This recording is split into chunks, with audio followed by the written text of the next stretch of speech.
And Mom is a traditional Southern cook.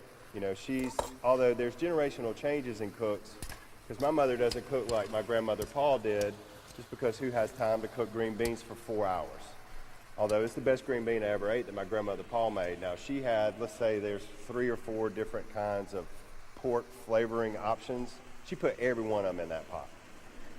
And then she also had, do you remember the container, the silver container that sat up on the counter that said lard on it? Bacon grease from 3 Christmases ago. She just poured it and kept pouring it, and then you just got... God, it was good. Good.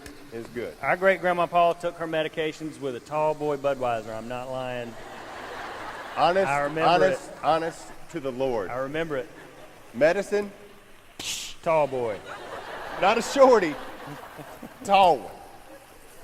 And lives... Then they're looking at her like, this is normal? And you're awesome. She lived in her 90s. And this is how Granny Paul just cooked. She fried chicken.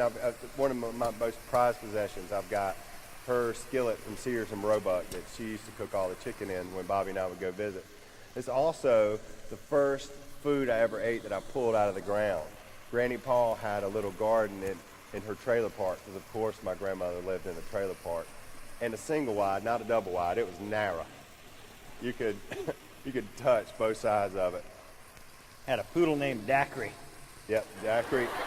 And Martini. Martini was the other one. She had big... That's Granny Paul. See, that's why you come to these shows. Nobody else, I don't ever think, has heard about Daiquiri and Martini. I don't think so. I think that might be the first time I've ever thought about it. Can't ever tell what you're going to get. So what was I talking about? Oh, yeah. So the food is so good when we would go out there and pick it. I mean, that's fresh food. That's what is packaged and sold to y'all today is farm to table. You heard farm to table, right? Like, this is a huge thing now. People are making tons of money, which is great. But you know what? It's lunch.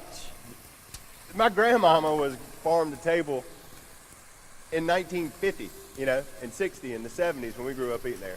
But people are starting to realize that the best food, like I grow peppers at my house, and I love, like the peppers that I grow are just the best because I grow them. And my boys are there and they say, can we eat them? And I say, we gotta wait. And they grow. So farmers markets and things like that, fresh food is really what people are trying to convey to you, you know? And y'all are here, so blessed here because there's so much available.